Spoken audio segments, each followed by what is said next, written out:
Ok, salaamaaleykum mbokk. salaamaaleykum mbokk Savage bobi kanyi bonani nganan tigina na kanyi kinga. Comme vini bona habde wo chaque samedi à partir de 17h. Bona dalale boy xamante ngane wax deug ci yalla yengatu développement en Kourzavi. Comme vini bo wax do nak bo dalal Aliou andi ka boy xamante ngane abang bobi na défendre intérêt ci buuxu na inani xam ngana dal de wadi de ina ngade de bo defar na présenter ko na présenter parce que Ali bo ina de ina hafci Ali dañ lay bay nga présenter ci internet yi ñu commencer émission bi. Ok, merci Safen bi rappeur. Je lay remercier déjà ci invitation bi et opportunité là aussi pour ñu wax lu bari ci développement pour ça bi parce que yalla def na aussi depuis quelque temps ma ci yëngatu ma sama yenen natango ak ñu bari donc tay may ngeen ma buntu pour ma man ci wax je pense que dina len ci remercier bu baax en fait. Ok Aliou dañ lay bàyyi nga présenté wu. Ok merci maa ngi doon wax ne Aliou mu ngi nekk jeune bu juddoo Buuxu déjà. Buuxu que fa actuellement. Yàlla def na aussi foofu laa tàmbalee sama jàng. jaar Sébi Xotaan jaar lycée Parcelles après ma doog a dem université à la faculté de droit. Depuis booba en fait ma def formation bi ba yàlla def na en fait am naa ci taxawaay. et yàlla def na maa ngi liggéey ci wàllu droit te actuellement de consultant laa ci domaine boobu. maa ngi jàngale en même temps ak ci ay école de formation yi nekk ci place bi surtout ay TECOM. et depuis boobu maa ngi yëngatu ci wàllu mi. balaa boobu aussi jaar naa banque centrale jaar naa ci yenn entreprise yi nga xam ne ñu ngi ci zone bi. mais actuellement en fait consultance bi laa gën a consacré ak enseignement bi. donc Aliou moo nekk noonu ci côté formation. à part ça aussi Aliou est un acteur de développement. parce que en fait dès le bas âge man ak sama yenn naataangooy samay xarit yi à Buuxu déjà ñu tàmbali ko. à travers des associations d'élèves déjà jamono yooyu ñu ngi am ay 16 ans 17 ans. ñu créé suñu benn association pour véritablement contribuer ci jàngu xale à Buuxu. yàlla def na jamono yooyu avec nos maigres moyens déjà en fait ñu ngi doon contribuer ci enseignement bi foofu ci entretien école yi et tout ça. donc je pense que c'était début boo xam ne aussi c'était important. parce que moom mooy justifier suite logique li ñuy def depuis booba. parce que bi ñu continuer ci loolu ba en fait ñu weesu niveau élève. après ñu commencé ci université. Il a fallu aussi ñu intégrer véritablement ci côté boobu. après il fut un moment. ok gars yi ñiy woote ci téléphone bi dafa am émission bu ñuy def comprendre nga boo leen ma mënoon may tuuti ma pare émission ba après ngeen woo ma moom mooy wax dëgg si yàlla présentation bi macha allah jaar bi macha allah de passage maa ngi nuyu bu baax a baax IDD mooy sama manager maa ngi nuyu Moussa Sall maa ngi nuyu Daouda Seck depuis Italie yaa ma fay maa ngi koy nuyu bu baax a baax mu doon sama mag am na fi nga waxee consultant. foofu noonu laa bëggoon nga ñëw ci carrément quoi pour nit ñi xam ci ban domaine ngeen di yëngatu. waaw en fait déjà maa ngi doon wax ne juriste la spécialisé en droit des affaires. xam nga droit des affaires domaine bu yaatu la ci droit. ñëw ci tuuti rek. voilà moom mooy gën a taxaw ci li dem ci entreprise bi. entreprise yi ak li dem ci wàllu commerce jënd beeg jaay bi. et surtout côté boobu la xam nga entreprise yi moom en fait moom moo dominé secteur privé bi. déjà en fait dinañ soxla ñu leen di taxaw ci wàllu woowu. yéen ci domaine boobu ngeen di dox domaine boobu la ñuy gën a liggéey. donc loolu noonu moo tax ñuy wax consultance en droit des affaires. Maintenant au-delà de loolu aussi je pense que dina baax ma ñëw ci maa ngi doon daana sànq ci activité estudiantine yi. je pense que am na ci solo parce que mooy suñu début. maa ngi doon wax ne am na. parce que nee nga ci sa présentation bi nekkoon nga kiiw étudiants yi. secrétaire général de l'amicale des étudiants Safi. pourquoi ma bëgg ci insister parce que en fait ñun même amicale boobu daf ñu marqué ci suñu jaar-jaar. parce que en fait dafa contribuer à forger des types de personnalités. je pense que ñama fa jiitoon déjà ay personnalités comme ñoom Xaali ay personnalités comme Youssou Dione bàyyoon nañ fa seen marque véritablement. kon donc si je comprends bien am na benn kii seen association bu ñu kii ci nga bokk. effectivement xam nga en fait c'était une succession ñun jamono ñun ñëpp ñoo nekkandoo woon à l'université ensemble. ñooñu noonu ma cité en fait il fut un moment boo xam ne véritablement bàyyi nañ fa seen empreinte jamono ñu fekk ñu ngi ko. après ñooñu aussi moom lañ ñëwee aussi ñun ñu bàyyi ci suñu empreinte. et li ci gën a am solo mooy en fait ci jamono en tant qu'étudiant on avait véritablement contribué à loger des étudiants SAFE jamono fekk par exemple boo demee ci ay localités yu bëri mairie bi moo ko daan jël en charge mais ñun en tant qu'étudiant on a pris l'initiative véritablement de s'engager dans cette logique. xaaroo leen ci commune bi quoi non ci commune bi saisir nañ commune bi saisir ay d'autres cadres SAFE. réagir en fait non du ma ne réagir ñu jamono ñooñu réagir nañ contribuer nañ astu donte bëriwutoon jamono yi mag quand même mais en fait contribuer nañu et d'autres cadres SAFE aussi yoo xam ne daan nañ ci jàppale mais en fait c'est-à-dire foofu noonu li ma bëgg a insister tout simplement c'est cette volonté là des jeunes qui étaient dans l'amicale pour véritablement ñu engager pour le développement de Cour SAFE ñu engager pour véritablement aider leurs jeunes frères yoo xam ne ñu ngi doog a ñëw université en fait am na benn aspect aussi bu am solo boo xam ne c'est important d'y insister mooy jamono fekk aussi orientation étudiant SAFE c'était un tout petit peu compliqué à l'université nous jamono yooyu on avait eu véritablement yéen ay ñoom yi su joon ay xaali entre autres on a véritablement eu à travailler dans ce sens-là et je pense que loolu même aussi ça contribuer véritablement à forger notre personnalité aujourd'hui nos personnalités respectives parce que ñun ñëpp ku ci nekk ci domaine ba nga yëngu yaa ngi ñafe pour nga teewal Cour SAFE yaa ngi ñafe pour véritablement nga bàyyi fa say empreinte je pense que bokk na ci jaar-jaar yi nga xam ne gën nañu ci marqué bu baax ok waaw gars yi maa ngi leen di nuyu bu baax a baax comme ni ma leen ko waxee tey àll yu ngeen am teewlu leen xam naa di ngeen comprendre lépp loo xamante ne mu ngi mooy seen kii boobu xeex affaire de buuxu di genre maa ngi nuyu bu baax a baax Ousmane Seck Moussa Sall maa ngi lay nuyu bu baax a baax Père Birane boobu Kandida bu baax a baax ñu ngi nuyu Ibrahima Diouf ñu ngi koy nuyu bu baax a baax xaali boobu Kandidou Abdourahmane Thiandoum boobu kaño man na nag jaabi nga ba scotché be di sekda ok c'est ça mais présentation boba taxoti ci sudo rex di wi do de ngodu wala wax na len lu leer nak ki ni wax deug ci yalla ma sha Allah bu ko cat dug aca continuer présentation ok xam nga bo touché nga walu développement walu étudiant ci déjà walu politique bo la parce que depuis quelques moments en fait depuis quelques années déjà man mi won acteur politique pourquoi tout simplement parce que Nanzuka, et il fut un moment où en fait, je ne vais pas m'engager dans le domaine politique et tout ça. Je pense que dans les Sohali, à Toyango,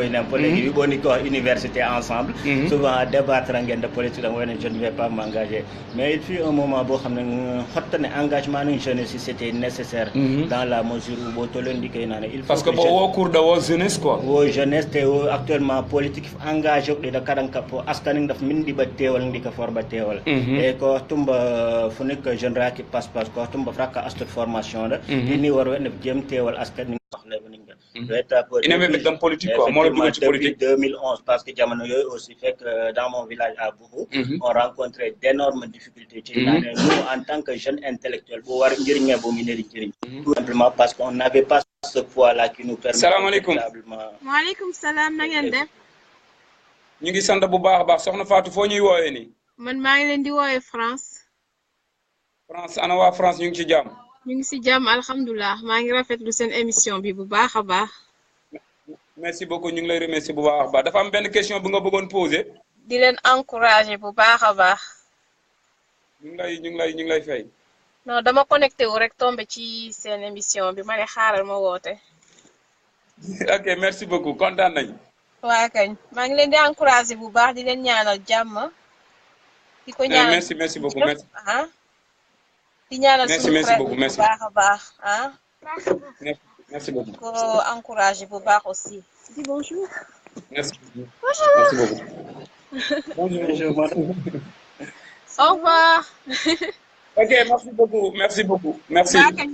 waaw way bo ñu ngi koy remercier bu baax a baax soxna soosu ñu ngi koy remercier bu baax a baax léegi dañ lay bàyyi nga continuer ci li tax nga dugg ci politique ok je disais qu'en fait jamono yooyu dama sentiroon ne dama war a véritablement jëriñ sama askan et tentation yi ma def yëpp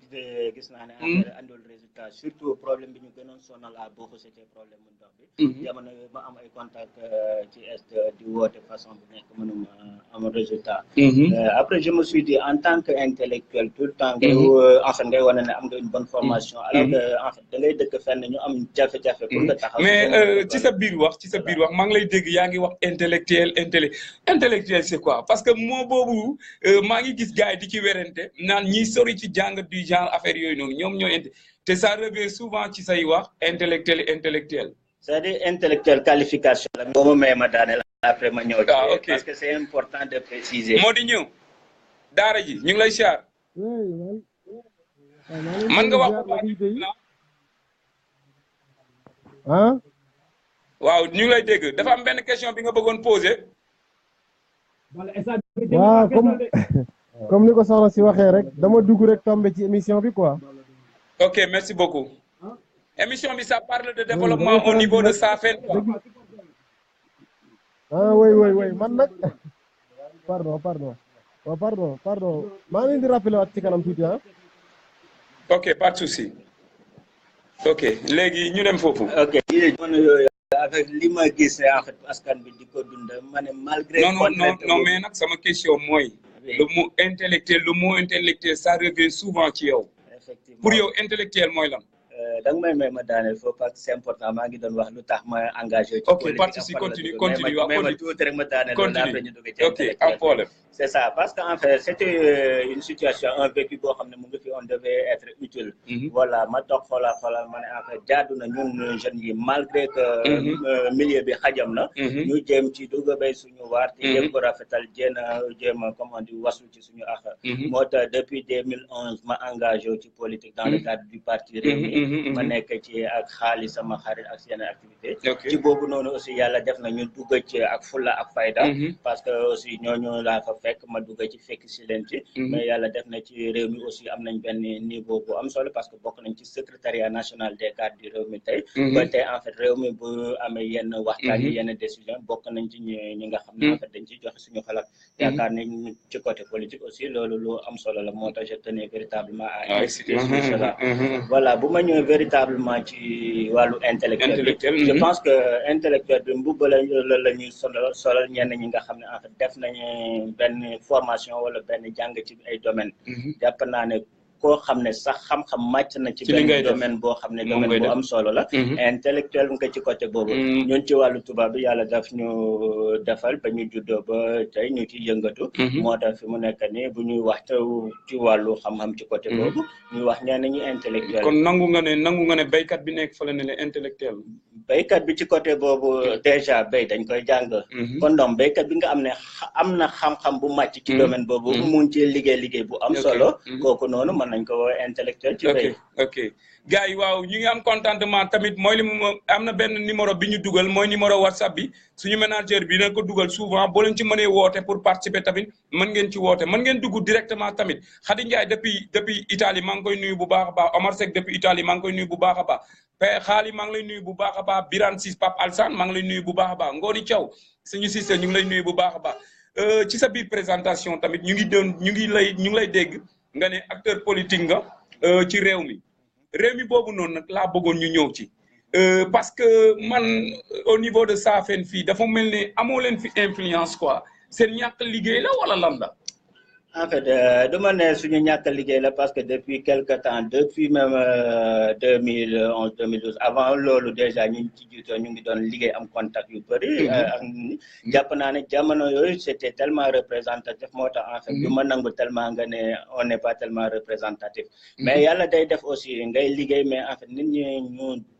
bañ la fekki si carrément ci la ngay woote wala niñ lay fekki see mu xaw a des yaakaar naa ci côté boobu la mais yàlla def na depuis ñañu jiite ñoom Martine et autres la bañ ci nekkee liggéey nañ ci liggéey yu am solo bi ñu ñëwee ak xaale mu nekk coordonnateur yi ñun ñu nekk ci ak moom aussi ñu ngi liggéey bu am solo et ci côté boobu yaakaar nañ ne d'ici quelque temps aussi résultat yi dina gën a feeñ mais est-ce que yéen réew mi boobu noonu yaakaar ngeen benn jour maanaam élection yii di ñëw ngeen nekk ci commune bi est-ce que yaakaar ngeen yaakaar doole boobu am ngeen ko Aliou xam nga da ngay yaakaar xam nga mënuma wax ne doole boobu am nañ ko mais mën nañ ko yaakaar te la ñuy liggéey la te yaakaar non mais tamit par rapport ak li ngeen liggéey tamit boo leen xam xam nga nit ki bu amee doole dina xam ne am na doole bu amul doole tamit dina xam ne awma doole mais est-ce que ci kaw loolu noonu yi nga gis parce que maa ngi leen di dégg partout à travers xaali maa ngi leen di dégg partout ce qui veut dire que am na loo xamante nit ñi ñu ngi leen di bàyyi xel mais ci seen xam nga yéen il faut ngeen wóolu seen bopp ba pare nit ñi mën leen wóolu. est-ce que yow yaakaar nga ne buñ mën ngeen toog ci mairie bi. xam nga en fait ñun duñu jóg di yëngatu te duñu wóolu suñu bopp yàlla def aussi suñu morom ñoom ñooy jiite ci zone yu bëri yaakaar naa ne tey président bi fi nekk sa bu ñu neexee ñu yootu place am ñun ñu en tant que jeune ñi nga xam ne ñu ngi jógee saafan bi kon donc compétence yaa ngi fii benn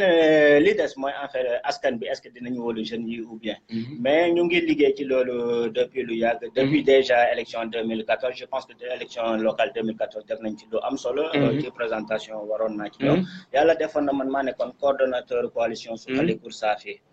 coalition boo xam ne dafa jiitoon ay partis 6 partis politiques yoo xam ne ñu ngi ci zone bi pourquoi orientation boobu te ñun réew mi bokk nañ ci précurseurs yi ñun ñoo ko pratiquement initié liggéey ci ak ñoom Souleymane Faye ñoom Babacar Ndoye ñoom ñu bëri ñi nga xam ne en fait ñu ngi woon engagé pourquoi ñu jëloon option boobu tout simplement parce que jàppoon nañ ne il est temps que en fait mairie bi ñu gën koo gérer parce que gestion bi desoon na te moment boobu c'était très difficile pour benn parti politique gagner élection yi ñu orientation bi ñu proposé c'était en fait tous les partis politiques de l'opposition ñu dem en coalition pour véritablement intérêt askan bi kenn bañ a jiite sa intérêt parti bu ko defee en fait ñi fi nekk ñu jëlee leen fi mais malheureusement desoon na réussir nañ ko bëggee ñun en réew mi parce que am na ñoo xam ne topp ñun ci coalition boobu ñun ñi nga xam ne en fait gis nañ ni ñu gisee ñu ànd ak ñun mais en fait yàlla def aussi population bi véritablement ñu dese am conviction mais après loolu noonu tiré ngeen ci ay enseignements quand même effectivement tiré nañ ci enseignement yaakaar naa ne élection yi ñoo effectivement gars yi dinañu gis gars yi dinañ gis seen doole jàng nañ ci erreur yi nga xam ne am na ci jamono yooyu. Ok gars yi comme je vous le dis l'émission se nomme tout simplement Hot Hot Kingdom Kursaafi présenté par BONIJ comme invité tey ñu ngi am Aliou Faye jóge ba Buuxu Aliou yaa ngi wax Souleymane Faye boo waxee Souleymane Faye sama xel dem ci Suxali Kursaafi adunike nga tef nekkoon nga seen coordinateur yaa ngi ci kuréel boobu ba léegi wala da nga ko quitté. Non, coalition Suxali Koursaafi, c'était uniquement pour les élections 2014. Ça n'existe plus. Voilà, après élection, depuis Boba Amatuñu activité. Et élection, il y a un contexte de comment nan lañ ciy demee. Ok, Blackman Dougar ñu ngi koy nuyu bu baax a baax di ko jaale tamit papam boobu yàlla xare ko àjjana Zalman ñu ngi koy nuyu bu baax a baax Seynabou Thiandoum ñu ngi lay nuyu bu baax a baax gars yi comme ni ma leen ko waxee mën ngeen participer tamit woote laajte seen question par rapport ak émission bi tey Aliou li ñu débat bi gars yi doon xaar yépp di tax tamit tey nga toog fii mooy problème mu suufu buuxu yi tamit mooy problème bi ngeen tontu monsieur le maire ci Facebook bi dama bëggoon ñu ñëw ci problème mu seen hectare yooyu noonu naka la demee ak problème ya fa jot a xew yëpp dama bëgg nga wax ba gars yi comme parce que amoon nañu Moussa Sall fii moo am lu mu ci brosse mais dafa mel ne ba léegi situation bi dafa gën a empiré wu dañu bëgg nga ñëw ci problème boobu noonu pour ñi ñuy déglu yëpp ñu xam lan mooy seen problème exactement parce que gars yi bëri ñu ngi naan yéen tamit nekkoo leen ci dëgg parce que domaine national la du mairie bi moom moo ko joxe état bi moom moo ko joxe yan tontu nga am ci yooyu noonu nit ñi di wax. En fait souvent bu ma déggee yenn daf may jàppare parce que yaakaar naa ne aussi ñun ñëpp ay nit yu responsable lañu et depuis début mbir moomu en fait ñu bëri xam nañ nu mu demee mais malheureusement ñu ngi dëgg seen tànk ci dëgg ji véritablement pour souvent en fait rafetal seen ginnaaw wala pour souvent en fait continuer di daw ci seen ginnaaw intérêt yaakaar naa ne loolu wax dëgg rafetul ci ki nga xam ne da nga war a taxawal sa askan xam nga problème bi mu commencé jon ñu koy fàttali pour nit ñi bañ a fàtte parce que diggante bi fàtte xaju ci xam nga problème 55 hectares yi nan lañ ko xamee il fut un jour en fait chef de village boo ñëw ci en fait juma fekk nit ñi di julli juma ba pare chef de village bi mu jàllale benn information bi la mu ca wax mooy ne en fait ca kaw booxu montagne bi foofu dafa am benn promoteur boo xam ne dañ ko jox site ba bu toll ni 55 hectares mooy Clédor Fall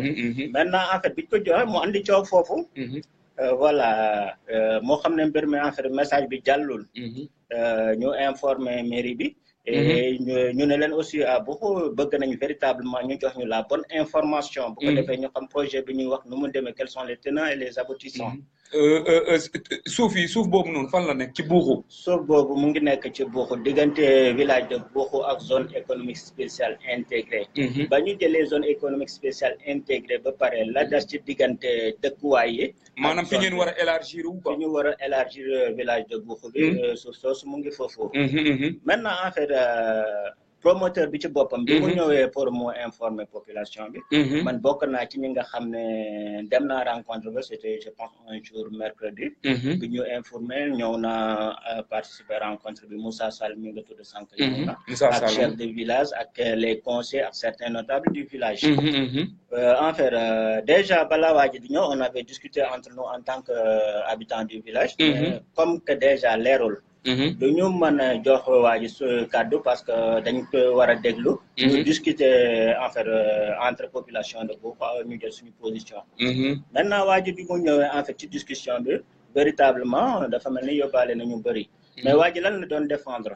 il défendait que mais dafa njëkk a ñëw ci yéen wala dafa ñëw ci commune bi parce que loo gis dafa am yoon quoi. waa ji rencontre boobu lañ njëkk a ñëw à Buuxu toog ak ñoom. toog ak waa Buuxu. te jàppoon naa ne bu nekkee ne en fait la ñuy mujjee wax ne moom moo am. waa ji nekkul woon moom moo war a toog ak waa Buuxu wax ak ñoom. dans les normes. dans les normes. maintenant waa ji lan la andoon waa Buuxu. waa ji dafa ñëwoon pour jaay waa Buuxu benn projet de lotissement immobilier. projet boo xam ne dañuy viabiliser site ba. tabax ay kër.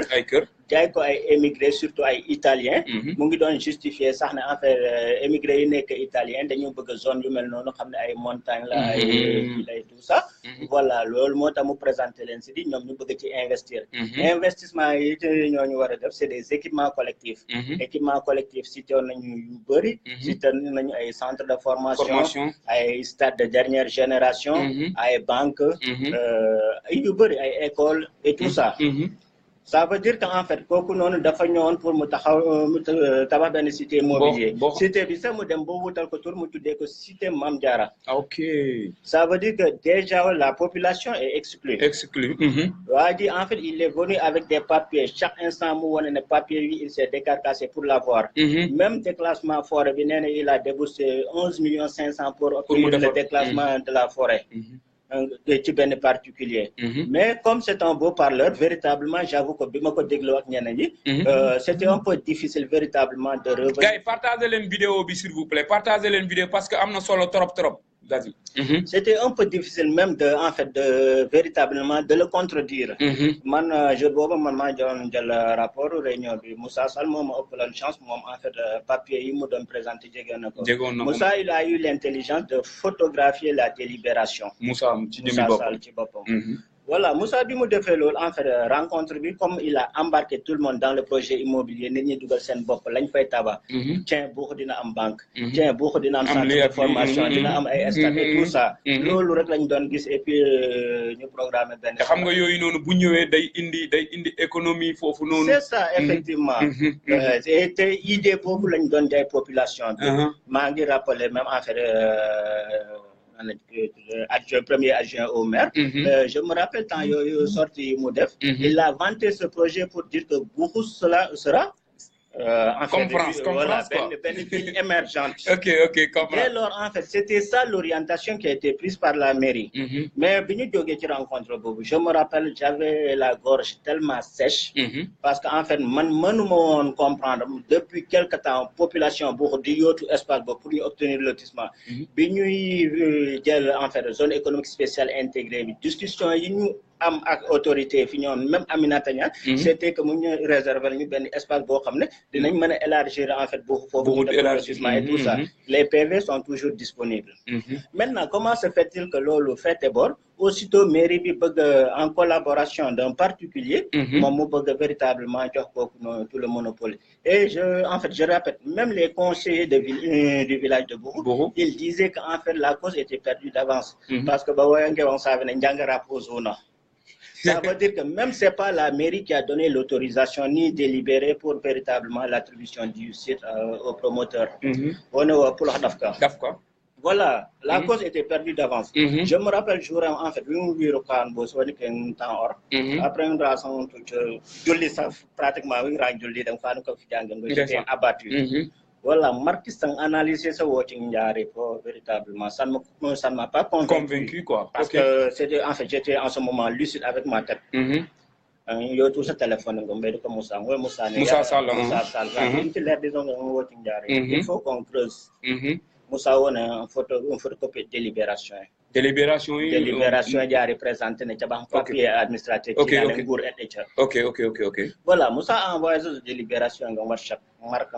que ça de beau discuter dans une délibération mairie. Dans un rapport du zone, un rapport mairie. Mais comme si je comprends bien, mairie bi mom mo def délibération bi ba paré bañ ne defu ko. Mairie bi mom mo def délibération jox waji ba paré ñu ne waji nguur moko jox. OK. C'est pas la mairie nguur moko jox waji day taba ben projet immobilier bo xamné avantage mairie bi la. Pourtant lu tax mu nek avantage mairie bi parce que mairie bi amul possibilité tabax stade, amul possibilité tabax ses centres de formation et ces autres banques là. Voilà promoteur bi bu ñëwé mairie bi dafay avantage mu gëna yok développement ou en faire commune Diass. C'était ça l'argument qui a été véritablement véhiculé par le promoteur et c'était l'argument qui a été véhiculé par les conseillers de Bourreau. Je ne comprends pas. Conseil bourri, quoi. Il y avait deux conseillers présents. Il faut qu'on soit précis. Il y avait deux conseillers présents. Il y avait le conseiller Youssou Sis, qui est même mon oncle. Il y avait aussi la conseillère Oumidjop. C'était ça l'orientation qu'ils ont véhiculée. Maintenant, we will discuter même avec Moussa et tout ça. Il faut conclure. On avait en fait une autre assemblée générale pour informer la population en fait des contours de la rencontre qui a été faite par avec le promoteur. Du coup, assemblée générale, apparemment, bi assemblée générale, information maintenant c'est le moment pour vous développer. Vous que banque, que stade, que centre de formation et ainsi de suite. Alors, il a tout quoi. Parce qu'à aucun moment, ben projet financement n'est bouclé. J'arrive à poser cette question. Est-ce que Furaki financement n'est pour ne tabac la réponse de c'était qu'en fait, man budget en fait tout ce qui est man travaille en fait au fil du temps. Comprendre en fait au fur et à mesure il tient à trouver financement qui peut faire c'était quelque chose quoi nekul ak moment sur place effectivement woni que tanika ay intenane bo wari gestu nga njari bo gestu nga njari hatane jari c'est un repris de justice ngam walu mere na inane escroquerie atajun nga waji ci jëmi bopam en 2011 ngam walu njuñ tak mere atajun nga OK yari ay société ne bay capital social yi 1 million mom la yoré awa tabo tabay ay infrastructure tiawo ci tay di hel déjà bi bokan gang assemblée générale na population bi bodo bone jari a wo ini badi ñam présenter même en fait compte rendu une réunion bone jari a wo ini mais bo xalato an rak population bino bi di hat inam kam fino fa da sinti bobo wona ko ci na xane raki ini war labdo gang ina ngafri wa jusqu'à présent la rak collectif o toufti maintenant bo wara toufti ben structuré na ne way suivre inem we waral bo rak audience na mairie ni population délégué bo kon donc kat hat mairie alera do inti parce que inti wondi na inti do véritablement c'est diamétralement opposé OK voilà en fait à travers cette association yalla def na aussi depuis quelque temps amon nañ association depuis les années 2000 ñu tuddé association pour le développement de Bourou dans sama genre bokk nañ ci en fait les membres fondateurs dem fekk on était tellement jeunes mais comme yalla def na tel nañ yëngatu à Bourou on fait partie des membres fondateurs ci pour en fait ci structure bobu ñu ñëw rencontrer mairie bi mom moy audience bi nga xamné maire bi may nañu ko je pense que président en fait premier adjoint au maire wax na ko ci benn émission bi mu defoon dinañ ci ñëw inchallah voilà audience bobu bi ñu rencontrer maire bi on avait deux questions mom moo ñu andi pour mu répondre mu répondre projet bi lan la exactement c'est un projet immobilier boo xam ne en fait Diarra Sarr la mooy société bi d'or day tabax cité en fait Mame Diarra bi mu wax wala en fait c'est un projet de lotissement viabilisé où le gars sera rémunéré et en fait le partage des parcelles sera fait, c'est-à-dire parcelles yi dañ koy partager. ñoom en fait bi ñu jëlee seen kàddu on a exposé la situation. mais bi ñu jëlee seen kàddu c'était totalement confus. ñoom xamuñu lu ñu war a wax quoi. tantôt kenn wax. xaw a penché ci lotissement. tantôt kenn wax. xaw a pensé ci projet immobilier. Pendant 1 heure de temps on était resté sur notre faim audience boobu en fait mujjee na duré na 1 heure 5 minutes bu ma juumul. ba te waxuñu leen lu leer. waxuñu lu leer dernière question bi nga xam ne maire tontu na ko ci wàllu lotissement boobu. man mii je pense man maa ko posé. bi ma ko posé parce que ñun ñëpp jël nañ parole audience boobu maa ngi rappelé il y avait moi en personne. Il y avait en fait le président de l'association c'était Mamadou Dione. Il y avait Moussa Sall. Il y avait Abdourahmane Thiandoum ñun ñoo ñëwoon audience boobu rencontrer la mairie les conseillers et le maire. Dernière réponse bi maire bi andi ci question bi man maa ko posé ma ne ko monsieur le maire jusqu'à présent mbir mi leerul. déjà dafa mel ni avantage population boo ko yéen a ngi koy vanté ne projet bi ce sera en fait intéressant. Ça a des avantages pour la population. parce que gis nañu ay stade ak voilà yooyu noonu. maintenant on veut savoir tantôt ñu ngi wax lotissement tantôt ñu ngi wax projet immobilier. dañ ma bëgg mu leer avantage population bu. ce sera les infrastructures en fait équipement collectif yañ fay tabax. wala ce sera véritablement les parcelles yoo xam ne moom la ñuy jox population bi. monsieur le maire ci boppam ci kàddoom. mu ne avantage population bu. c'est les équipements collectifs yi. mu ne école ya. dispensaire ya centre de santé ya fay nekk moom mooy avantage population bu. loolu mooy dernier mot monsieur le maire ci projet de lotissement 55 hectares bi. ña fa nekkoon ñëpp jël nañ kàddu amuñu benn position bu leer boo xam ne lotissement la waa pour un buuxu lii lañ ci am na ñi nga xam ne xaw nañ broché mbir moomu buñ ci duggee pour ñu mën a déterminer les avantages de la population par rapport à ce lotissement il se retire et en fin de compte le dernier mot revenait au maire Sall mel ni bu nekk xam na li fi ne mais bëggu ci wax alors ñun on était venu pour avoir des réponses précises ba ñuy jógee audience boobu amuñu ko audience bi c'est déjà mën nañu wax ne en fait ça a terminé en queue de poisson parce que moom dugg na ci benn deuxième école ñu expliquer ko lañ ci jot a def moom bon peut-être qu'il était pris au dépourvu parce que mbir mi bett na ko xamuñu ne en fait def nañ loolu ci deuxième école bi voilà en fait mu daw question bi boo ma may sama ñëw ci deuxième école boobu parce que ci association bi ma lay wax association pour le développement de Bourkhou bi ñu sentiré xam nga Bourkhou déjà am na benn école depuis les années 60 mais mu ngi ci côté ba les côté Ndang lay dafa xaw a sori ñi nga xam ne ñu ngi dëkk montagne man personnellement montagne laa dëkk gis naa xale yi coono bi ñuy daj tout ça en fait bi ñu commencé ci association boobu ñu waxtaan ci association bi gis ne Bourkhou war na mën a am deuxième école mu nekk ci côté Bourkhou montagne côté Ndiassé tout ça parce que zone yooyu dafa sori ñu commencé ci taxaw man ma jël responsabilité ne en fait man maay jiite commission bi projet bi nga xam ne moom mooy en fait opportunité école bi man mii maa ko defar chef de village je l'ai appelé en fait dam ko woo pour mu organiser réunion ak notable am yi ak conseil yi il a fait cela il a convoqué une réunion chez lui mu woote réunion ak conseil ak notable ma dem réunir ak ñoom wax leen nécessité pour Bourkhou am deuxième école ci côté boobu ñu discuter ci ñu rafetlu ko fas yéene ci engagé jamono yooyu fekk problème 55 hectares ci juddoogu ñu commencé ci taxaw ñu war a déterminer zone bi nga xam ne en fait moom la war a nekk quoi voilà moom mooy arranger population bi ma saisir en fait quelques jeunes faux am na ñoo xam ne amoon nañ côté yooyu tool ñu def seen découpage seen morcellement ñu bàyyi ñu benn espace boo xam ne en fait jàpp nañ ne mën nañ ko may école bi ñuy jamtal voilà am benn zone boo xam ne aussi mu ngi ci forêt classée bi voilà mais comme kenn dëkk foo war nañ fa mën a am école ma woo chef de village ñu woo la conseillère Oumy Diop des notables et certains jeunes de la zone mooy Bourkhou montagne ak Ndiassa ñu doon déterminer benn zone boo xam ne yaakaar nañ ne école bi dina fa baax trop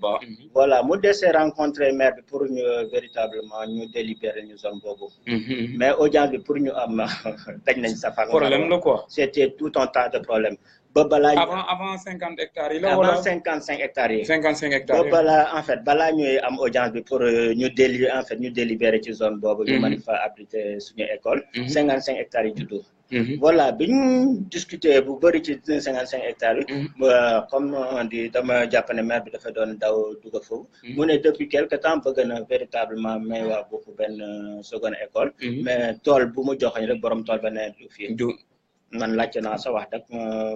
gisuma en fait duma ko weddi quand même duma ko sori voilà ok vas-y voilà mais en fait bi mu waxee loolu ma ne ko loolu danaa ci ñëw parce que depuis quelque temps taxal nañ benn commission boobu man moo ko jiite am na lañ ci jot a liggéey mais ma ne ko comme que moment boobu fekk ñuy discuter problème 55 hectares bi ma ne ko monsieur le maire donc may ma dellu ci 55 hectares bi balaa may ñëw ci deuxième école bi comme que dafa doon daw question bi waaw ma delloo ko fa moom laa ko laajee avantage yi ma la wax sànq na leer balaa ñuy terminer loolu ci la ma tontoo véritablement en fait la ñu tontoone avantage boobu lii la mooy les équipements collectifs qui fay nekk quoi ça veut dire que jusqu'à moment boobu si on avait fait une audience de moment boobu 1 heure de temps ba léegi leerul lan mooy avantage population bi après ñu dem ci deuxième école bi bi mu xamee en fait bi ñu ko expliqué fi ñu situé deuxième école bi ba mu xam ne en fait am na benn partie boo xam ne ci forêt classée bi la après il arrive mu ne loolu moo tax fay bëgguma situé en fait place bi ñu situé école bi fan la nekk mais yemul foofu mu ne nous en tant que intellectuel war nañ xam sax ne en fait maire bi mënul délibérer école ci forêt classée on n'a pas pu comprendre lu tax mu wax ñu ko parce que la mairie est en train de faire un projet lotissement ou un projet immobilier ou un lotissement dans la zone. mais après loolu noonu après 50 hectares est-ce que saytu ngeen vraiment kan moo joxe loolu noonu 55 hectares waaw non ñun li ñu gis mooy mairie bi moom moo bëggoon def benn lotissement moo bëgg laxatu ci ginnaaw benn projet immobilier pour fekkente ne population véritablement jàpp nañ ne projet immobilier la kenn bañ ci dugal xelam ñoom ñu def seen partage bu kii loolu la mbir mi firndeel loolu la ñu xam ñu teel a jóg te li ñu ci gën a firndeel mooy en fait c'est pas la première fois lotissement am ci zone bi Buuxu am nañ lotissement ci kaw ñu tuddee ko Buuxu 2 mooy entre Buuxu et Berdialane am na lotissement bu am Berdialane aussi lotissement yooyu dinaa ci ñëwaat lotissement bi ñu def Buuxu 2 lotissement ça tourne autour de 456 parcelles 456 parcelles population Buuxu kan moo ko def mairie moom moo ko def population Buuxu 82 parcelles lañ fa am population Buuxu sur 456 population bu 82 parcelles lañ fa am 456 waa Buuxu am 82 parcelles les 74 parcelles restants anañu dan lañ ko jox non mais est-ce peut-être que les gens de Fongolemi lañ non mais man xam nga ci kaw loolu noonu am na ñoo xam ne ñoom ñoo leen fa représenté mooy seen conseil mais seen conseil yooyu ñi fa nekk ñi leen fa représenté est-ce que laaj ngeen ñooñu lan mooy problème bi exactement xam nga par exemple conseil déjà wane nañ seen orientation parce que ne mairie bi lañ faral wane nañ seen orientation mairie bi lañ faral conseil yi bu ñu doxalan pour elle du ñu soxla di rencontrer la mairie en audience projet boobu na mu ñëwee Buuxu du ñëwee Buuxu parce que projet immobilier la ñëwee Buuxu mairie ba ñu rencontrer conseil ils n'ont pas pu défendre en fait les intérêts de la population pour dire que en fait ça ce n'est pas un projet immobilier c'est un projet de lotissement il faut le faire dans les règles de l'art pour bu ko defee waa en fait population bi am ci lañu ca war a am lotissement boo ko def pour l'avantage des populations nga ne en fait population dañ ci am parcelle au préalable da ngay def ay demande de dépôt ñu informer population ku ci bëgg yaakaar ne war na ci am mu demande de dépôt supposons en fait maa ngi dégg suñu grand bi respecté naa ko trop Cheikh Diouf mu doon wax ne c'est un projet de lotissement bi ñu ñëwee benn audience mooy audience bi ma la wax fi ñoom jox nañ toutes les informations ñoom mu ne jox nañ leen loolu yëpp effectivement moom la wax ci benn émission man je dis mooy li ma la wax ñëw nañu ñëwee noonu la ñu demee dara leeru fa kon maanaam li Cheikh Diouf wax dara dëgg amu fa li Cheikh Diouf wax wuute nag li am non mais maanaam mooy dëgg amu fa mooy wax ji wax dañu non dama bëgg wax ñu wax ji parce que ñi ñuy suivre dañoo bëgg loo xamante ne lu leer la Cheikh Diouf invité nañ ko l'autre jour là am na wax yoo xamante ne wax na ko ba yéen collectif bi bind ngeen ne Cheikh Diouf yi mu wax yépp amul dëgg mooy en fait lettre réponse bi nga xam ne collectif bi bind na ko. xam nga sànq ba léegi maa ngi lay won mbir mi na mu am. na mu amee commencé waaw ça veut dire que déjà la ma wax leer na. Cheikh Diouf gis naa en fait wax na. wax joo xam ne ba mu touché ñun ñi nga xam ne ñun ñu nekk ci collectif bi. mel ni dañoo bëgg induire nit ñi en erreur. alors que les faits sont là et réels et constants. donc je pense que nit ñi aussi. dofuñu diggante bi fàtte xaju ci. duñu fàtte ñun. su fekkente ne leer na soxla ñu di rencontrer mairie bi ñun su fekkente ne rencontre nañ mairie bi ñu leeral ko soxla ñu ñuy bloquer lotissement parce que en fait nous aussi nous ne sommes pas aussi nuls au point de penser que ñun mën nañ defal suñu bopp lotissement xam nañ ne à la kulli aal mairie bi mooy def lotissement ñun li ñu bëgg depuis avant problème 55 hectares bi jamono yi nga xam ne zone économique spéciale intégrée bi ñu ngi ci waxtaan la ñu commencé lijjante pour zone boobu ñu lotir ko waa Buxu ça veut dire que xam nañ ne dañ ko war a lotir te dañ ko war a lotir waa Buxu et depuis orientation boobu lañ ci nekk suñu combat bi en fait bu waxee loolu dafa mel ni amul objectif te am na objectif bu leer bu précis et objectif bu leer bu précis mooy zone boobu ñu partagé ko waa Buxu ñu lotiral ko waa Buxu te loolu dañ ci liggéey ba nekkul ne ay personnes ñooy jógee Fongolemi wala ay Kédougou ñoom mais yow yaa ngi wax waxi Berdialane sànq mooy affaire de hectares yu des yi mooy 374 restants yi yow nga yaakaar ne yooyu parcelle ñoom fuñ ko dugal en fait boobu nekkul Berdialane c'était le lotissement de Buxu 2 moom laa doon Buxu 2 c'était 456 parcelles 82 parcelles la ñu jox population Buxu reste 374 parcelles 314 parcelles yi ñoom ñoo xam lañ ko def yaakaar naa ne comme li wolof di wax kundo ben rey sama boo gisee lu ñuul nooy def waaw gars yi avant ngay continuer ma bëgg gars yi mën ngeen woote tamit ngeen participer ci émission bi maa ngi nuyu bu baax a baax sama manager bu baax bi mooy Dra Ibou Fall ñu ngi lay bëggee bu baax a baax Mamadou Diouf ñu ngi lay bëggee bu baax a baax Soxna Seck ñu ngi koy bëggee bu baax a baax Demba Camara ñu ngi koy nuyu bu baax a baax gars yi tamit mën ngeen dugg poser seen question comme niñ ko waxee Aliou Faye mu répondre leen parce que wax dëgg si yàlla yi muy def nii dafa mel ne waaw teg na ko ci code daal macha allah Aliou yow.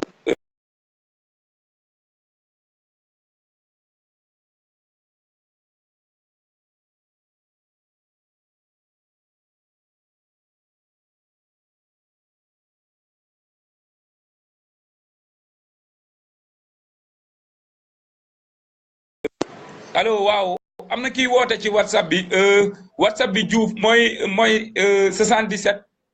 974 73 62 mooy numéro whatsapp bi ngeen woote foofu noonu suñu manager bi mu ngi koy dugal numéro whatsapp bi mooy 77 778 774 manager bi mu ngi koy dugal léegi numéro whatsapp bi manager mu ngi koy dugal mooy 77 974 73 62 léegi dañ lay bàyyi nga continuer fi nga nekkoon sànq. ok maa ngi doon wax en fait lotissement Buxu 2. maa ngi la wax sànq ne aussi ñaari lotissement am na fa boo xam ne en fait waa Fatax bi ça a commencé en 2004 2007. jamono yooyu. am na bi nga xam ne lotissement Berdialane la. jamono Berdialane. jamono yooyu c'était en fait génne nañ fa ay 848 parcelles. environ. mooy Berdialane bi mooy Berdialane. am na ñoo xam ne xam naa leen ñu am fa seen tool. lañ leen def alal jaru ko. ndeysaan. lañ leen def alal jaru ko. nga am sa tool béy ko pendant des années. ñu ñëw nangu ko ci ñu def lotissement. tool ba mën a génnee plus de 10 parcelles. mënoo ci am benn parcelle. te ñoom moom tool yi. yaakaar naa ne naqar boobu. boobu ku mu dal. léegi yow nga yaakaar ne parcelles yooyu noonu yi ngay wax noonu moom fu mu dugg. fu mu dugg man mënuma la wax ne fii la dugg mais xam naa ne am na ña ko téye woon. mooy ña nga xam ne ñoom ñoo nekk ci mairie bi. am commission boo xam ne mooy délibéré mooy attribuer parcelles yi parce que parcelles yi du jàmbur moo koy attribuer c'est la mairie. et sous la présidence du maire. et en fait ñoom ñoo xool ne kii day jël lii ñu partager ko entre eux. ñu attribuer en fait la part la plus petite à la population. tout simplement du leneen. léegi après yooyu noonu yëpp. combat bi du genre affaire parce que yow yaa ngi doon wax zone économique boobu noonu dama gis ne gis naa waa Daga l'autre jour la ñu génni gis naa waa Buuxu ñu génni te ci sama yi ma laaj yi ma def gars yi dañ ne boobu zone économique arrangé na population Saafen arrangé na population Saafi lan moo tax ngeen bëgg loolu noonu du fa nekk te arrangé na zone bi. en fait ci question bi bu ma fa naree ñëw dama lay wax ne déjà balaa may ñëw ci avantage zone bi. mooy laxisme bi nga xam ne en fait. numéro WhatsApp baa ngi noonu mën ngeen woote ci numéro WhatsApp bi Modou Diouf Pouye mën ngeen woote ci numéro WhatsApp bi moo nekk noonu pour ngeen mën a dugg ci émission bi. am nga par exemple zone bi bañ ko tàmbalee yàgg na wax dëgg dafa mel ni ñu ngi doon nelaw. ba fi mu nekk nii dafa mel ni jaan ba dem nañu topp ci ginnaaw. di dóor en fait moo ñu ci xaw dal zone bi depuis 2007 jamonoy Abdoulaye Wade. avantage yi du ma ci sori tellement. mais ñun su fekkente ne véritablement en fait on était beaucoup mieux structuré. je pense que waroon nañ ci mën a am beneen taxawaay. mais comme mbir mi dem na ba fii véritablement dina jafe trop ñu mën ci def dara. kon da nga gis ne pexe amatu fi. en fait mënuma wax ne pexe amatu ci mais dinaa wax ne waroon nañu gën a mën a teel a jóg bu ko defee ñu gën a mën a préserver suñu avantage ci zone bi. ok mënoon nañu par exemple même su fekkente ne zone bi dina am ñu réduire en fait espace bi et tout ça. parce que la ñu jël aussi bëri na. dafa bëri 700 véritablement 718 quelque chose comme ça. voilà mais yow xalaatoo ne bu ñu defoon combat bi ci war. yooyu noonu est-ce que 718 hectares dafa bëri de. je pense que en fait combat bi déjà ñi nekk ci mairie bi ñoom ñoo ci war a njëkk taxaw parce que aussi mairie du prolongement état mairie daf fi nekkal askan bi daf fi nekkal population bi. dès lors am na projet yoo xam ne état bu koy andi aussi am na taxawaay bi nga xam ne. mais kon su ma comprendre ci sa wax mairie bi jafe-jafe yëpp moo ñu ko indil. mairie bi joué wul rôle bi mu war a joué pour mu préserver les avantages de la population. waaw maanaam moo ñu indil jafe-jafe yëpp moom la. gars yi l'émission se nomme tout simplement Hot Kingdom Kurza bi comme ni ma leen ko waxee am nañu invité tey l'homme se nomme tout simplement Aliou anika booba xamante nga ne abaa boobu na défendre intérêt wu buuxu yi gars yi comme ni ma leen ko waxee mën ngeen woote directement tamit mën ngeen woote ci WhatsApp bi ñu dugal sànq mooy 974 73 62 après di ngeen jokkoo ak moom laaj ci seen question Aliou seen collectif boobu noonu après bi gars yi defee seen comment dire encore mooy maanaam ni nga ko waxee seen njuuj njaaj yooyu yëpp comprendre parce que ba léegi ni gars yi ñu ngi naan lutte bi ñàkk ngeen ko fan ngeen tollu ci seen démarche yi. voilà loolu bokk na ci ay désinformation yi ñu wax dégg naa Cheikh Diouf di wax sax ne gars yi dem nañ Cour suprême ba ñu débuté leen. waaw loolu la ñu wax de loolu bokk na ci mais li Cheikh Diouf mu wax noonu dafa mel ni am na de parce que kenn déggatu leen ci dara. non amul. te ku jàpp ne am na dafa gëj a jaar ci zone ba parce que yaakaar naa ne gëj nañ fa liggéey. li Cheikh Diouf wax loolu amul parce que ñun collectif pour la défense des intérêts de Bougou suñu procédure bi mu ngi toujours en cours. xam nañ fa mu jógee xam nañ fa ñu toll xam nañ fa ñu jëm. ba tout récemment il y a quelques années de cela la ñu juge bi woo pour ñu fay consignation ba fay nañ consignation. juge bi nga xam ne moom mooy traité dossier bi. Cheikh Diouf. xëy na peut-être dafa manqué information. wala non mais pour man am nga lu tax ma wax la ko. am na procédure ba nga ñeneen initiation ba mu yegg ak Cour suprême mooy Daouda Sène bi nga xam ne xolpale dëkk maa ngi koy remercier waat de passage. moom moo bindoon Cour suprême pour en fait véritablement lu dem ci 55 hectares. Cour suprême yoon dafa am nu muy doxee ñu jàng yoon xam nañ ko. comme day attaqué benn acte administratif mooy délibération bi nga xam ne mairie bi moom moo ko def. dafa am yoon yi nga xam ne moom la war a jaar au préalable. parce que comme en fait nguur lañ fi toogal. nguur daf leen protéger quelque part. moo tax ba balaa nga leen di attaqué ci yoon da nga war a def lu ñuy wax demande préalable. pour ñoom ñu firnde la wala ñu jox la information par rapport ak li nga xam ne partagé ko ak ñoom. boo leen bindee nga xaar 4 mois pour ñu tontu la. ci diggante bi bu ñu la tontoo. doyu la mën nga dem yoon. bu ñu la tontul ba 4 mois yi mat. mën nga dem yoon. même bu yeggee ci yoon. yoon du penché ci dossier bi pour traiter ko. dañuy bindaat. mairie bi wala ndawal buur. en fait ñi nga xam ne ay autorités administratives lañu ñu mettre leen 2 mois. pour ñooñu andi réponse. réponse bi bu leen satisfaire mën nañ boucler dossier bu leen satisfaire en fait ñu yóbbu ko contentieux. Daouda loolu la defoon. kon donc problème bi mu nekk vice de forme. dugguñu ci fond ba xool ndax 55 hectares bi lii mooy problème bi wala du leneen. loolu moo tax ñu rejeté dossier Daouda. parce que en fait dafa waroon bind balaa. kon dossier bi ñu rejeté noonu moo tax gars yi naan ñàkk ngeen combat bi. te ñu ñàkk xam la wala bëgg a intoxiqué mais ñun suñu procédure mu ngi toujours en cours. te yaakaar nañ ne yoon dina ci taxaw te dina ñu jox dëgg inshallah. ok je pense que gars yi foofu leer na ñi yaakaar ne xam nga gars yi dañu baissé combat bi nii gars yi nee nañu pare wuñu sax pour bàyyi voilà parce que nekk na loo xamante ne tamit pour man xeexu ñëpp la Ousmane Seck dafa day laajte nee ne salut mon camarade pourquoi pas collaborer ak waa Paaki parce que loolu noonu wax dëgg si yàlla bëggoon naa ci ñëw parce que dafa mel ne comme waa buuxu bu ñu nekkee si seen problème waa Paaki dañuy seetaan waa Jës dañuy seetaan waa Kirène dañuy seetaan et cetera te si je comprends bien lutte bi ngeen di lutte c'est pour ça en fait lan mooy problème bi da ngeen dul informer ñeneen yi wala da ngeen bëgg a fës rek na ñun ñoo lijjanti lii du genre affaire yooyu lan mooy problème bi lan moo tax doo leen informer ñeneen yi te lutte bi ñun ñëpp ñun ñoo ko bokk.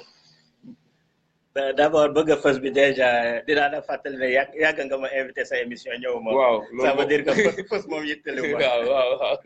vas-y en fait ci problème bi différence bi en fait question bi moo andi lu tax duñu collaborer ak waa Paaki. je pense que en fait nekkul ne dañoo bañ collaborer ak Paaki. déjà mbir mi nu mu ñëwee ci ñun déjà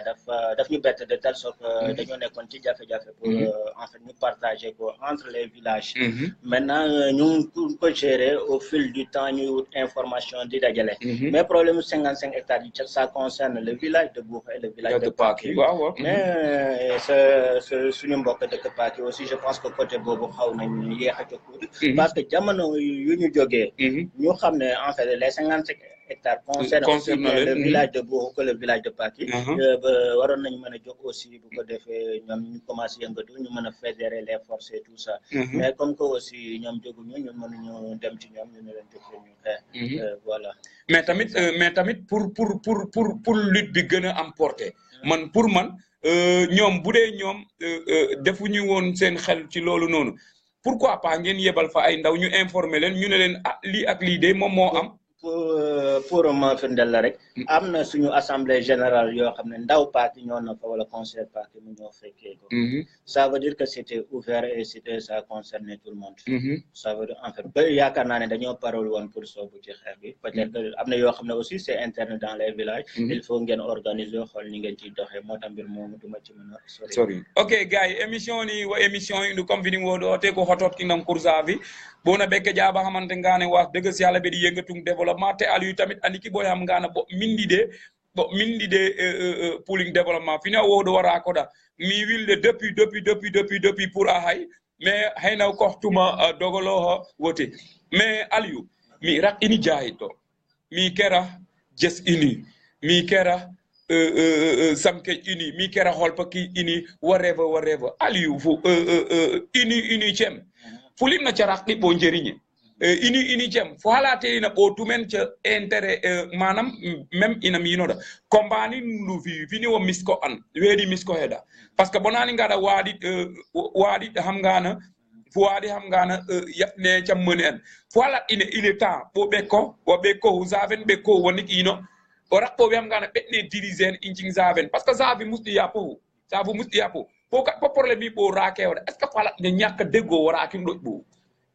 en fait on wandi ñàkk déggoo sax mais ñàkk organisation parce que ra intinane il faut organiser bu baax pour def min réussir et yaakaari ne boo tout aussi bo responsable wa jakkine fu kur keda fu kur nef ka réussir man en fait o bang orientation ko toujours kur keda telan go calculer habde orientation ko wang en fait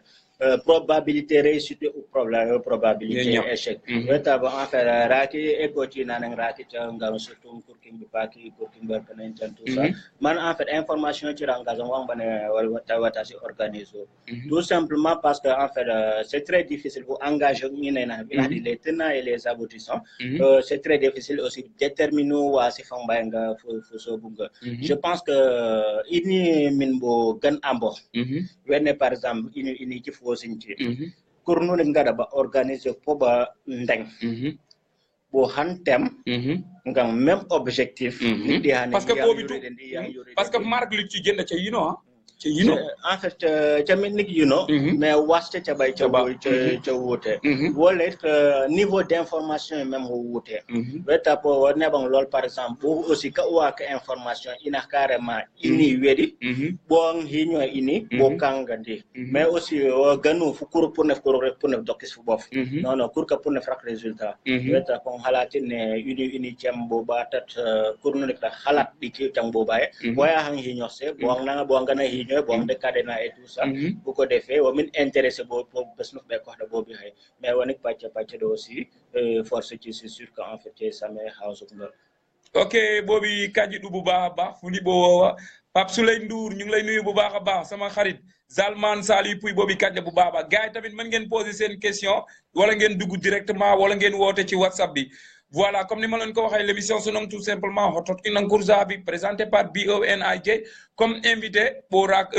Aliou Faye ani ka jaaraamande ngaan wax dëgg si yàlla bini wo do zinji fu mindi wo développement te vaydi wo Aliou Faye fu mindi wo développement te Kurzabi te vaydi de wo ay yengo donc politique ay yengo intérêt ci zaven machallah dal vini abdo inami Aliou lettering comment dire encore inami émission monsieur le maire habit woni gi ina hamante ngana o man na we yon wo yondi kurki parce que bibe di wona est ce que bibe ninke ha bibe wona bibu ba ñaki combani du genre affaire yoni do bi ngafdu stratégie ci parce que du aski du halat il est temps du bof mairie ni bof waxtan yi quoi ningna avertia parce que fona mairie ni taxaway ba waré rak ngaveri ba habidanga en tant que be njabote bo taxaway ba waré rak ba habida fu halat yene we war hab izu fo ina manam doxse wala ina horto wazuptu xam nga bo ngang collectivité déjà bu jabal labo bi bu musti bo wax ne ka waxtaan te bo musti sa waxtaan na mais waxtaan rek ko tamo woti par exemple mairie na soxla waxtaan na bi bu wala soxla waxtaan na collectivité ni di keranta be je pense que bakem mom bo rak di inquiétude nga ini wi tax bo pour te boy wa défendre jusqu'au bout wenne zone mo payso bi bu ni wi respect non mais Moussa zone tamit fu mark fini fo da wo edo hut po juté de est-ce que bi bu mi jotis nga voilà le problème exact parce que c'est le ko wala ken fo ne zone edo hut wanga ne zone edo hut ndaxte finda ba edo kon raki dili rak ndoji quoi finda ba edo ha wetam di was dili déjà we permettre ngay ngang de délibération wo remarquer ne inti ci lerdi boy na xane bi en fait dika babang bo jamra kan dinga bo no nek ngang hafti abeki déjà ina rati ngang 55 hectares parce que faut informer die population ne va ngap lotissement par exemple bada faut ne en fait wa zone ng jarada population pour les heling dengada bay inang bayada inata sabenda nga payso doy wa des ka winjaba wala weta no yefo na winjaba nak nyam way ni kan winjaba ya ba se xayn tiam tu bo no nek da be ken having the advantage chang kay rakan nga manam yana nga da reason nga dal ya ci inane be se xayn tu bo no nek da je pense que on ke bunta pour ne abat rakraking de weta pongang ba kem aussi wo bo xalat ne bo inane véritablement japp ci wasi ba bang bo wagandim population bang bo ñak ko c'est comme vida ba ñak ko bo ngang bu de wona il faut que bo trouve solution oui en fait mi wada sincene Moussa photocopie délibération délibération mi bo marque 2 à 3 jours après bo joti sa benen délibération en fait wa wangang projet 55 hectares mais contenu ci wuté deux délibération ci nani ci contenu ni wuté woni tien ini o confirmant njati bo saisir ayena conseil ci nane bering mairie conseil ci ba affirmer te bo jurer te bo ne ba musti convoquer mairie ni musti tenir ben ina séance nane pour ba délibérer 55 conseil ci bo lister ce conseil ci nane ba confirmer bo inem deux délibérations ci nane te ba même référence contenu ci te wuté ça ay conseil ci nane ba mairie ni ba assurer ba affirmer ba jurer ne ba musti prononcer ko ngam délibération portant sur 55 hectares bo wona en fait o bati fes manam bo bati wona du bin keking du voilà et bizarrement comme vi ngo hada ci jangara pose na inte to ta don ka handinde na bininga ok waaw gay je pense que avec ji mujé du jeun ci di commencer l'air 55 hectares ci mbuhu tamit du rak question ji daane poser tamit du mit poser comme vini wo do rek ponkali nga debe kon ponkali ay ina modi mais tamit wa ina du partager vidéo ni sen gaay jot ci ñu xamné y a un problème amna problème raki ngo niveau bu de bu bona wo bu da fo zaven bonani wo zaven da fo benteñe fo jam fo dugar fo fet kon problème mbi bu jam ni problème mbi jën xaral ma jël Omar ñu xol légui après incem jën raki stratégie ci xam nga na du daaki est-ce que stratégie ci ndu parce que jaabi bi wona ko ani ini Omar salam alaykum allo Omar bobi kanila Omar waaw Babacar tumna bobi santa ko tumna Babacar ça va bien nak fofu mbara jam rek ndem alhamdulillah kay yalla jam ma ñatu way amin na ngeen def alhamdulillah allo Babacar waaw question ni njaari wet ma we quoi waaw ja hotide ɓoɓ ci ad giɗɓo ɓoɓ ci ad giɗɓo ɓet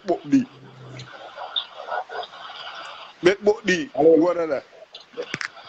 mais fuɓay kehe jambur weede ɓo'owa fuɓay kehe jambur weede ɓo'owa o ina jaadu ina ha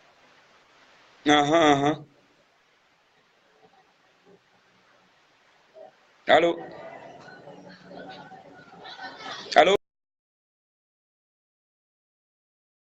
raisonning Omar man na wet ona ina mingdi awana an bobi at gitbo manam ine awo be fo manam e fo si bobi at gitbo be inam di be yurox di est-ce que ine mbeta exactement parce que ngi na tamit ba jomdi bo at gitbo jut ba zang bode am nga par exemple fu at gi boy po pare fu at gi intérêt ci ndangam fikiri da intérêt ci toujours chang at ge fu ñang pino ref no pe bobi ñang pino bu ba no pe bobi at gi intérêt ci mba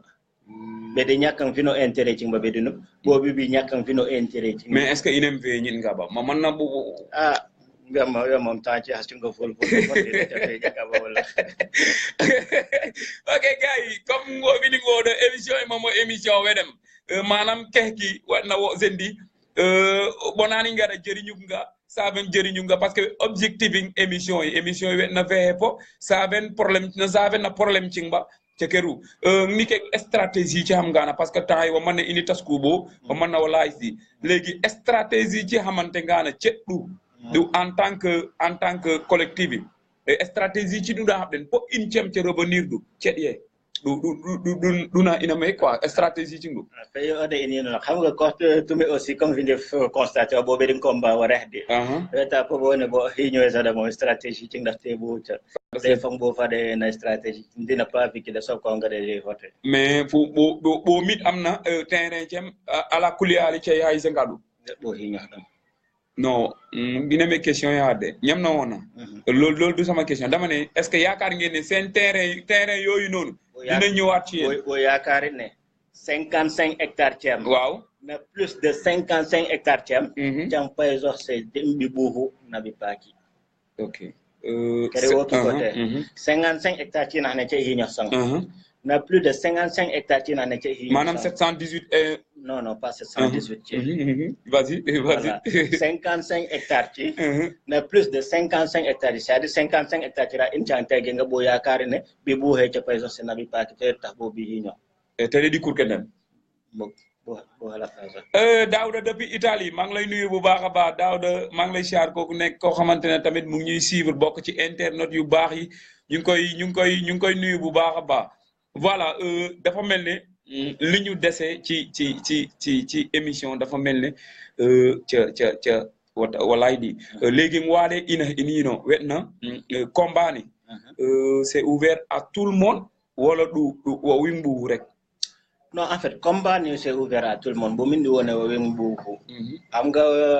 mais jaay bono nak tu keso combat da informer di parce que ra ki jot rak nginam la buuda comment dire encore ber jalani po wara ka ay tasti do na nyaado na incem est ce que ci wari bobo bi sa bi am nga wem wo wuté déjà na combat ni bu il faut mais nak tamit o combat ni ndu c'est kan hay rek wo mais o combat ni ndu mi hay acca basi bloc voilà woni wem déjà wo wuti na combat na ne initio depuis une manière wo haya wo de ko nga jol combat ci na ne bo tout de combat ci war bo comprendre mais we inu wangda sin ci rek hejna par exemple bo rero sangan tindo hadda fin en fait résultat na wax sama sam cak weta po wem résultat ci cakado hada je pense que tin findi watindo we sam tas gisul hejna bo bat marak findi jantindo seda moy wem moy virus len jam in tor union ko ki talaay mais wem pour l'instant bo woté déjà na 55 hectares parce que en fait bo 78 hectares na je pense véritablement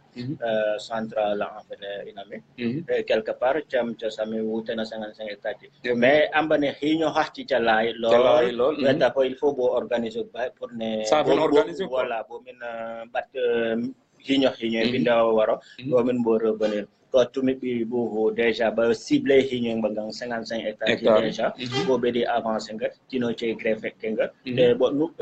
be bangang hiño inanam to concerne commune je pense que secteur de développement boy wa tikena ba finde waro bu ko defé bo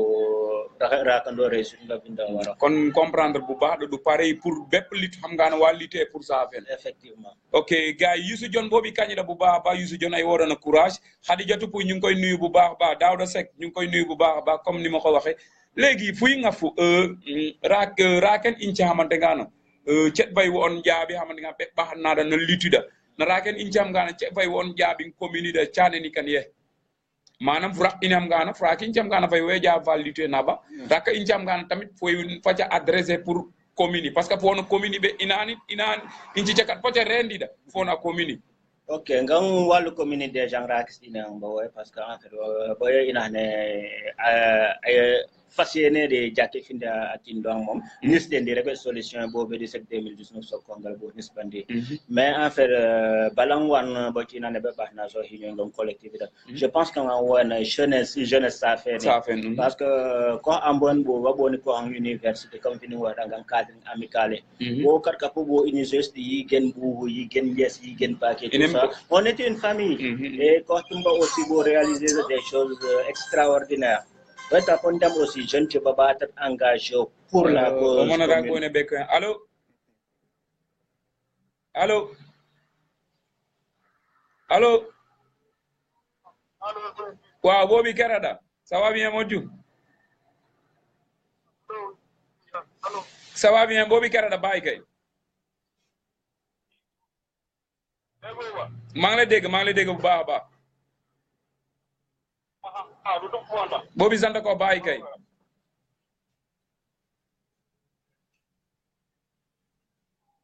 allo waaw boobi kere la bàyyi kay boobi sant ko bàyyi kay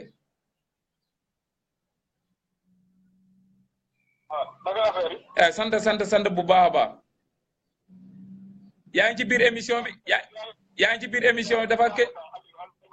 Aliou Faye waaw ay kerada ça va Modou dutum na mi witta bay Modou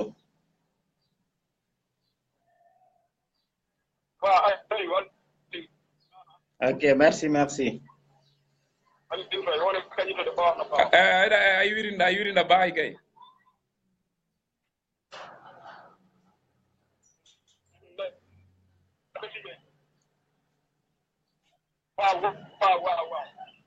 réseau ni baax de réseau ni wetas baax nag réseau ni wetas baax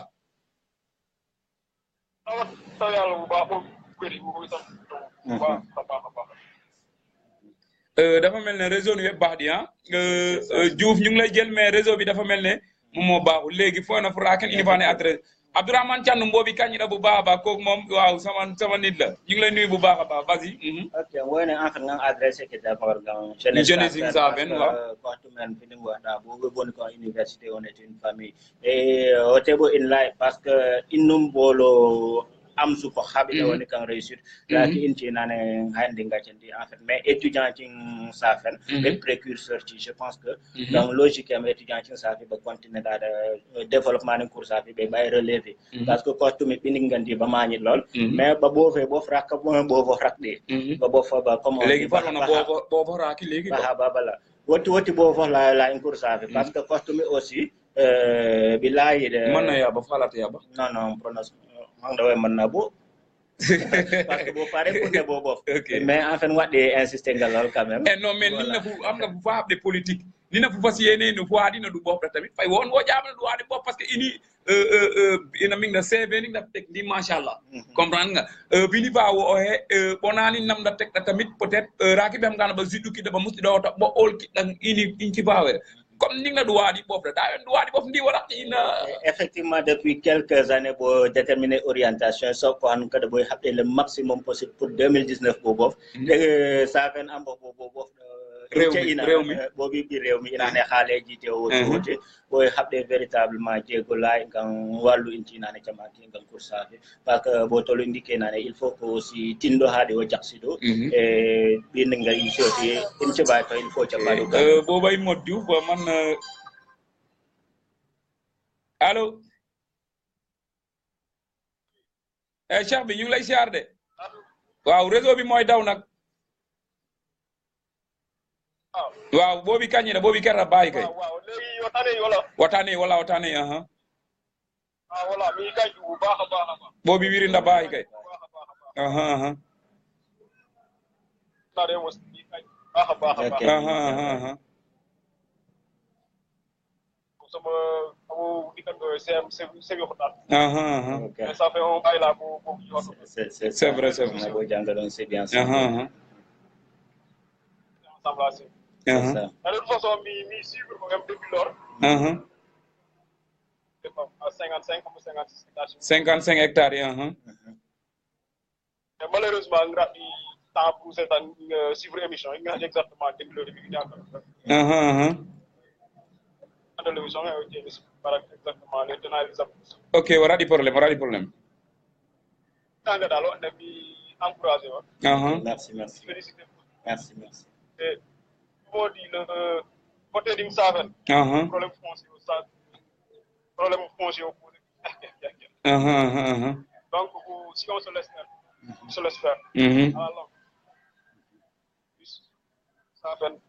zéro terre donc c'est ça projet yi baax na c'est important merci mais ñu teg ko ci yoon là de projet aussi su ñëwee ci teg la première des choses mooy nga toog quoi dëkk fa wax ak ñoom comme quoi ñoom am nañ ñoom seen droit li ñu xam ci loolu dinañ ko wax man ni may suivre affaire yi daa mel ni aussi au début affaire bi demewul noonu waaw convoqué nañ leen au niveau de la commune mais xëy na dul loolu lañ leen wax waaw ñoom Abdourahmane ñoom maa ngi leen di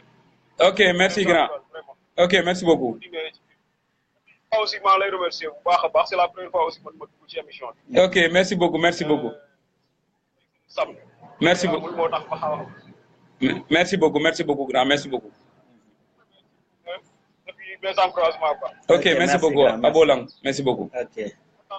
merci beaucoup waaw yem ay Modou Pouy Diouf par rapport à oui na affaire caxe Abdou Zeda population yi ba jom informé wu woni ki in xam ngana rak solo parce que ba bof da ba bovi population yi Youssou Dione tamit awoon je pense que le premier adjoint du maire doit se mettre à jour sur le foncier de Diass pour ne pas être ridicule manam fu mark wo ki Youssou Dione ma awena ba maîtriser du foncier ni. Et en fait, mais personnellement, c'est un appel que je vais faire aussi au premier adjoint du maire parce que aussi indinane jatolungar bonu que je vais responsable. Mais man na invitation maire ne ci adjoint maire incha wo man na ca erreur défini da wo han. totalement ca wote na ina rakweta ko wa appel mi habide je pense que aware bat bay responsabilité ci nde ko defé intina ne ci war en fait ca te ko ngam pinda waro ko to me patas di kisi nande et je pense que bon non permis bat jakki tindo ha ini bo se kam gade bobu ina ne en fait bo inende wat ba bala wote ok waaw je pense que ay jote nga bo bi innede wotba rak woti reedi bona habdi dingde a jaktinata joni wona a jomit e ngafce a jomit min maîtriser foncier ning zaven voilà Moussa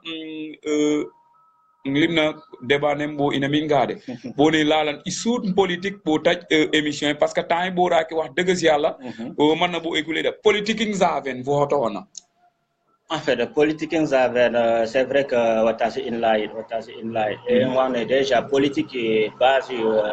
déjà. Bon, en tant que beauté, il a beau acteur de politique, beau fait pour en fait beau influencer fin de initiative de pour ça. Je pense que was ay acteur politique xerna bi yon du kangang pour ça. Baning de initiative de manang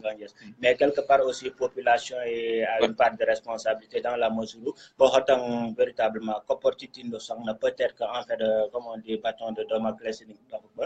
bi halatak na en fait yenn position ci babay ci da di évoluer fi ndo waro gang gouvernement ni en tout ça je pense que waral ba renouveler confiance ci mais au-delà de Mairie aussi je pense qu'il est temps que vous changez Mairie mais au-delà de Mairie on doit véritablement s'imposer au niveau national bo nga walu rew mi bo be di liggéey nga surtout na xali diouf je pense que ba ke mom ko on travaille en collaboration directe avec le président Idrissa Seck et quand aussi above dans 2019 on yakare ne raki ki bon minute wal pour ça en tant que rew mi du halato na problème Khalifa Sall taji ataju wotum duna en tant que rew mi quoi. Je pense que en fait c'est à l'image de la majorité de la population parce que intina ne chatinde chatamdi was de chamindi dane parce que je mais da kingi watamdi was no watamdi was watamben was de bi warda kulay da ci intina ne cedin kurki chamanin ga da ko ci habdi saja fo sepi go ino fo taje ngar de ça veut dire qu'il y a une orientation politique et intininga aussi en tant que be ina ne ba mayin kurki ba rakabunta ba jakki di ko woti ba comptable ngang inti wara parce que en fait le président Macky Sall il a été ministre, il a été premier ministre, il a été véritablement un fin de cadre à waratu ngacha to ngacha ko woti jaari positionné comme adversaire politique on est en fait raaki dikam min la table comme je vais l'exploiter je pense que c'est pas honorable. OK, donc si je comprends bien Khalifa Sall il est innocent. Wodina il est innocent. Non mais kon ni nga habdi ina kada jom taja dañ ko wara denc bu dé def na dara dañ ko wara denc quoi dans les normes. Wo wane rati ince inahne cedi tindungan kurki ce manja tindu sedada po woti baraka opportunité wala baraka ben adversaire ina netay ba wona in ciaftinde kon justice bi dafa jeng d'une part justice bi quelque part day cibler ay nit ñoo xamne mom la ñom la bëgg neutraliser len. OK. Votre dernier mot? maa ngi lay remercier déjà ci vitrine bi nga ma pour ma mën a waxaat ci 55 hectares yi parce que ñu ngi ci wax dañuy wax ba mu leer ñenn ñi jaara ci ginnaaw pour intoxiquer mais dëgg mënul nekk ñaar benn la te yaakaar naa ne en fait diggante bi fàtte xaju ci ñun moom on suit les choses et on va aller jusqu'au bout bu ko defee espace boobu nekkul ne un escroc foncier moom lañ koy attribuer sous prétexte d'un projet en fait immobilier mais espace boobu bu soobee yàlla dinañ ñafe ba en fait nous devons lotissement nous lotir pour la population de Boko pas pour les gens de Fongolomé ou de Koungheul ou je ne sais quoi là. OK légui émission yi mbowi photo na effectivement émission na ne war ka fike yaakaari ne bi laajte am nga ko defee won vitrine ina ne bi kursa fe mine waxtane nga way soxla ci mbanga et je pense que war min yaatalu ko woni radio woni télévision pourquoi pas je pense que il est temps que Jasrak radio woni Jasrak télévision inde Jasrak site internet inde je pense que botolo dem quand même du aussi du min dengu nga du touché ba tinani du yakari ne ko mi do am ngam batem bu ko defee information isno nehda nip jota ngam pour ça ok je pense que ray solo ngam ok gars yi c'était l'émission Hot Hot Kingdom Koursafi présentée par BONAJ from Safenbi l'homme se nomme tout simplement lidna inci jenca leri ɓiwe en hectare caɓi ɓuuhu ñaki caɓa ñak icca du siɗɗuk vidéo ni da day innene wax dëgg si yàlla inci ɓa wo ɓa teg can waas ɓi ɓuuhu probléme ɓa tegan waas inima ñaane Safen nak weɗna Safen jen hundat nikino wakani kat ɓuuhu wakani kat parce que c'est pas intéressant tamit ay mouvement ning di mouvement ning te mouvement ci jen wax dëgg si yàlla caa hiñoɗe Safen ca même objectif kon bo jen bo ambat nga ɓo hiño ɓi ɓuu hiñoɗa ne cherchez pas à comprendre ɓi bo ɓi jen ɓa karat ɓa am nga ɓi daga hiñoɗa ɓi holpa ainsi de suite Aliou mi remercier bu baax a baax mi remercier bu baax a baax internet ci jen confiance du rak nga bo po riresa du scotché wu du seytane émission yi du fidi bo wo du développement we tax kuruk émission yi Aliou une fois de plus bo bi remercier dan déplacement ni tamit bo bi ñaani ɗum lutem tamit bo bi ñaani ɗum luting bo wem bo gagné wa fo inci tuuce jokkis mbuum yes c'était BONAJ mi remercier ñëpp mi balnu ñëpp axa tamit mi waaw ma rak contentement nga de parce que waa ni ke plaisir jakaarloo naa du jaajëf corkat